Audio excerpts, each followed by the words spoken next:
সবাই মরে যাবো, আমরা সবাই, কেউ থাকবো না। কিয়ামতের সময় আল্লাহ তাআলা মালাকুল মাউতকে বলবেন সবার রূহ কবজ করে ফেলো, সবার, কেউ থাকবে না। আল্লাহ মালাকুল মাউতকে বলবেন, মালাকুল মাউত কি অবস্থা? বলবে সব শেষ।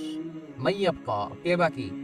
মালাকুল মাউত বলবে জিনেরা বাকি, যাদেরকে দেখা যায় না। আল্লাহ বলবেন জিনদেরকেও শেষ করে ফেলো। মালাকুল মাউত আজরাইল জিনদের রূহ কবজ করবে। আল্লাহ এবার জিজ্ঞেস করবে, ইয়া মালাকাল মাউত, এবার বলো আর কে বাকি?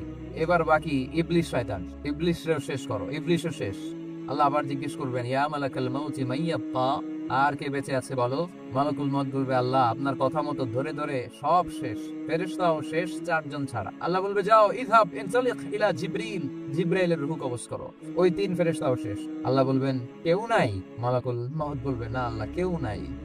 এবার আল্লাহ তাআলা বলবেন, মালাকুল মউত তুমি তো সবাই রে মারছো, এবার তুমি মরো, তুমি মরো। শোনার সাথে সাথে মালাকুল মউতের কাঁপুনি ছুটে যাবে, খিঁচুনি এসে যাবে ভয়ে।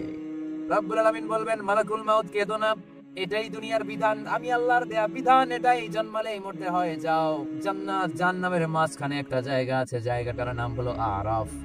এই আরাফের মধ্যখানে যে দাঁড়াও, ওখানে যে মালাকুল মউত কাঁপতে থাকবে। মালাকুল মউত বলবে, আল্লাহ সৃষ্টির শুরুতে যদি জানতাম সবাইকে মৃত্যু দান করার পরে, রূহ কবজ করার পরে আমাকেও মরতে হবে, তাহলে এই কঠিন দায়িত্বের ব্যাপারে আপনার কাছে ক্ষমা চাইতাম।